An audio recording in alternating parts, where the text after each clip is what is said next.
زمین پر سب سے پہلے بننے والی مسجد بخاری شریف کی حدیث ہے، حدیث نمبر 3425 عن ابی ذر رضی اللہ عنہ قال قلت یا رسول اللہ ای مسجد وضع اول۔ ابو ذر رضی اللہ تعالیٰ عنہ بیان کرتے ہیں کہ نبی کریم صلی اللہ علیہ وسلم سے میں نے پوچھا، اے اللہ کے رسول صلی اللہ علیہ وسلم، سب سے پہلے کون سی مسجد بنائی گئی تھی؟ قال علیہ الصلوۃ والسلام المسجد الحرام۔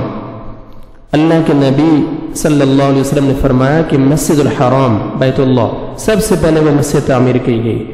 قلت ثم ای، میں نے پھر سوال کیا کہ اس کے بعد کون سی مسجد تعمیر کی گئی؟ قال علیہ الصلوۃ والسلام المسجد الاقصی۔ رسول اللہ صلی اللہ علیہ وسلم نے فرمایا کہ مسجد اقصی۔ قلت کم کان بینہما، میں نے سوال کیا کہ ان دونوں کی تعمیر کے درمیان فاصلہ کتنا تھا؟ قال علیہ الصلوۃ والسلام 40، 40 سال۔ رسول اللہ صلی اللہ علیہ وسلم نے فرمایا کہ 40 سال۔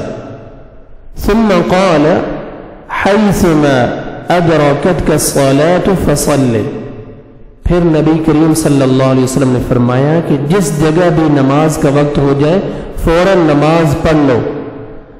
والارض لک مسجد، تمہارے لیے تمام روئے زمین مسجد ہے، جہاں بھی وقت ہو جائے نماز کا وہیں نماز ادا کر دو، پوری زمین تمہارے لیے وہ مسجد ہے۔ سبحان اللہ۔